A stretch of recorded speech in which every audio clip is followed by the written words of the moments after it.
Ever fire off an email and totally misread the room? Like, you think it's casual, but the other person, not so much. It just goes to show how much we rely on shared knowledge and, like, unspoken rules to really get each other, you know? And that's what's got me so intrigued about this deep dive we're doing, all about the hidden depths of reading. We're going behind the lines on contemporary reading. That's Tras las líneas, sobre la lectura contemporánea by Daniel Cassany, for anyone keeping score at home. And I'll admit, I thought this was going to be about like speed reading tips or something, but Cassany, he goes way deeper. He's saying most of us, we totally take reading for granted. Yeah, it's true. We treat it like it's this simple thing, just sounding out the words. But Cassany wants us to see it from 3 angles: linguistic, psycholinguistic, and sociocultural. Each one adds a whole other level of complexity to how we think about reading. All right, break that down for me. Linguistic, that's the words themselves, right? Right, the words are the foundation. But if you only focus on that, you miss the bigger picture of how we actually make meaning. Okay, I think I see where you're going with this. Think of it like music, yeah. You can recognize individual notes, but that doesn't mean you understand the whole symphony. You're talking about the melody, the harmony, all those layers coming together? Exactly. Like Cassany uses the example of gracias, thank you.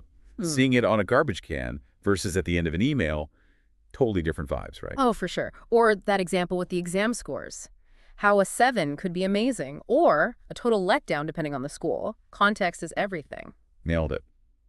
And that's where the whole psycholinguistic thing comes in, how our brains actually process language. So it's more than just the words themselves, right? It's how we use them to make sense of the world. Exactly.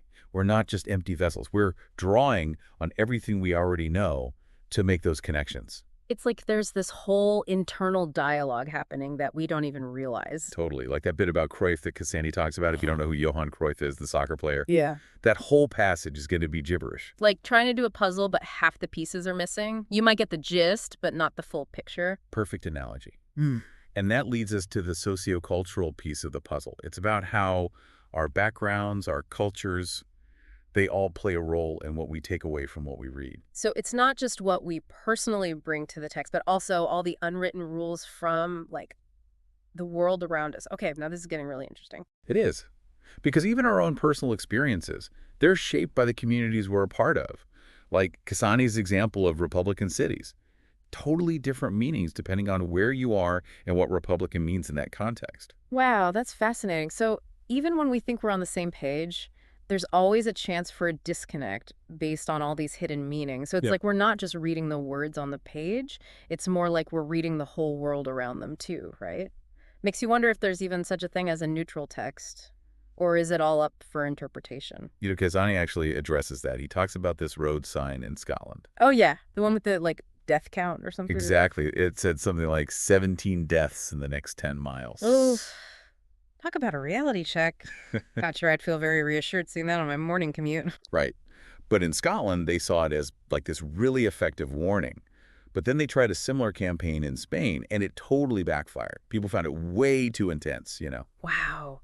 So even something as direct as a road sign can get lost in translation. Totally. Goes to show those cultural differences, they really do sneak into everything. It's like we need a crash course in cultural sensitivity just to understand each other, even when we're reading the same words, whether it's a novel, a research paper, or just a quick text. It's true. Meaning isn't static. It's all about this back and forth between the actual text, the reader, and their whole cultural background. So being a good reader, it's almost more active than we realize. Exactly. And Cassany's big on that. He says that being aware of all this is not just about enjoying what you read more. It makes you a better communicator, period. So less just soaking it in and more like engaging with the material, trying to understand where the author's coming from, what their life was like. You got it. Trying to see the text through their eyes, even if it's different from how we might see things. So reading, it's really an exercise in empathy then, isn't it? You could say that. Trying to connect with the author's experiences. It's not always easy, for sure. But the more we understand about how meaning is made, the more rewarding it can be. It's wild, right? It's like we're not just reading the words themselves, but also like the entire story behind them, you know? Exactly.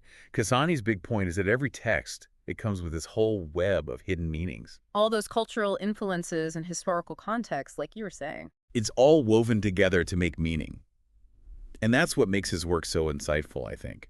Like, he reminds us that reading, it's not this robotic process. It's deeply human. For sure.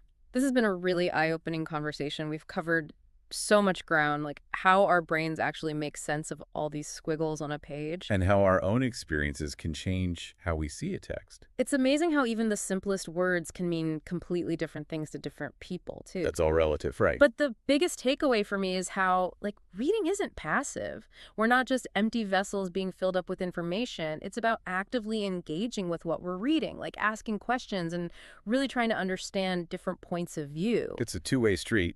And yeah, like you said, it can be a challenge to really grapple with different perspectives, especially if they make us uncomfortable. It's way easier to stick with what we already know. Totally. Mm. But when we step outside of our comfort zones, that's where the real learning happens. So next time you're scrolling through your phone or whatever, remember this conversation. You're not just absorbing information. You're actively choosing how to interpret it. It's true. You bring your own unique experiences and perspectives to everything you read. That's what makes it so interesting. It's like a conversation between you and the text. And once you understand how that conversation works, it can change everything about how you see the world.